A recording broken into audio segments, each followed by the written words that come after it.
Hello wise வணக்கம் மக்களே. Latest எபிசோடில் பார்த்தீங்கன்னா இங்கே கரெக்டாக வந்துட்டு கோர்ட்டில் கேஸ் வந்துட்டு விசாரிக்கிறாங்க. அப்போ விசாரிக்கும் போது வந்துட்டு எல்லாமே வந்துட்டு ராகவன்ஸ்க்கு அகெயின்ஸ்டாக வந்துட்டு ராகவன் பேசின வீடியோவே காமிக்கிறாங்க. இது ஏஐன்றீங்களா இல்லை நீங்களே பேசுனீங்களான்னு சொல்லிட்டு ராகவன் கிட்ட கேட்க, நான் பேசினது தான், நான் தப்பை ஒத்துக்கிறேன் அப்படின்னு சொல்கிறாங்க. அப்போ உன் தம்பியை வந்துட்டு ஏற்று வச்சுருக்கீங்க, அது எவ்வளோ பெரிய தப்பு, என்னையும் தப்பான ஒரு தண்டனை கொடுக்க வச்சிட்டிங்க, இது பெரிய தப்பு அப்படின்ற மாதிரி சொல்லி அவங்க இது பண்ணுறாங்க. அப்போ வக்கீல் வந்துட்டு ஜாமீன் வேணும் ராகவனுக்குன்னு சொல்லி, எதுக்கு இது வந்துட்டு தடை பண்ணுறதுக்கா, அதனால் கண்டிப்பாக வந்துட்டு நான் ஒத்துக்கவே மாட்டேன், இவருக்கு வந்துட்டு ஜாமீன் கொடுக்க முடியாது அப்படின்ற மாதிரி சொல்லிடுறாங்க. இதனால் ரொம்பவே எல்லோரும் அப்செட் ஆகிடுறாங்க ஒரு பக்கம். இன்னொரு பக்கம் பார்த்திங்கன்னா இங்கே விஜய் வந்துட்டு கார்த்திக் கால் பண்ணி கேஸ் என்னாச்சுன்னு கேட்டுட்ருக்காங்க.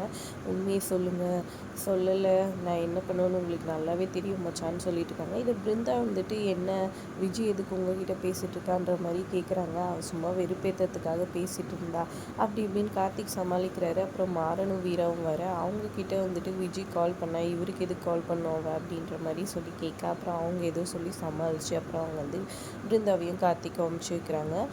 அதுக்கப்புறம் எப்படியாவது வந்துட்டு வெளியே எடுக்கணும், சிக்கலாக போயிட்டே இருக்குது, ராகவனை எப்படி காப்பாற்றுறது ஒன்றுமே புரியல, இதில் வேறு யாரோ சம்மந்தப்பட்டிருக்காங்கன்னு சொல்லிட்டு சாப்பிடலாம் மாறன் யோசிச்சுட்ருக்காரு. சாப்பிட்றா முதல்ல தெம்பான்னு சொல்லிட்டு வீரா வந்துட்டு சமைச்செல்லாம் கொடுக்குறாங்க. அப்புறம் மாறன் யோசிச்சுட்ருக்கேன், சரி வேறு ஏதாவது யாராவது எதிரி இருக்காங்களா அண்ணனுக்குன்னு சொல்லி கேட்குறாங்க. அப்படியெல்லாம் யாரும் இல்லை நம்ம சொல்கிறாங்க. சரி எதுக்கும் ஆட்டோ ஸ்டாண்டில் கேட்டு பார்க்கலாம் எது அப்படின்னு சொல்லிட்டு ஆட்டோ ஸ்டாண்ட்லாம் போயிட்டு மாறன் விசாரிக்கிறாரு. அப்புறம் போலீஸ்கிட்ட விசாரிக்கும் போது ஒரு லேடி தான் வந்து இது பண்ணாங்கன்னு சொல்ல, அப்போ ஏதோ ஒரு லேடி தான் காரணம், உங்கள் அண்ணனுக்கு பொண்ணுங்கிட்டே இருந்தால் பிரச்சனை நடந்திருக்கா, அவங்க ஏதாவது பிரச்சனை பண்ணுறதுக்கு பார்க்குறாங்களான்னு சொல்லி கேட்க, அப்படியெல்லாம் யாருமே கிடையாது, சரி நான் கேட்குறேன்னு தப்பாக நினச்சிக்காத, உங்கள் அண்ணன் காதல் கிதல் எதுனா அப்படின்ற மாதிரி கேட்க, ஆமாம் ஒரு பொண்ணை வந்துட்டு விரும்பிச்சு, ஆனால் பெருசாக ஓப்பெல்லாம் கொடுக்கல, எங்களையெல்லாம் செட்டில் பண்ணிட்டு தான் அண்ணன் அதை இது பண்ணணும்னு நினச்சிச்சு, ஒரு கிறிஸ்டியன் பொண்ணு அப்படின்ற மாதிரி சொல்கிறாங்க.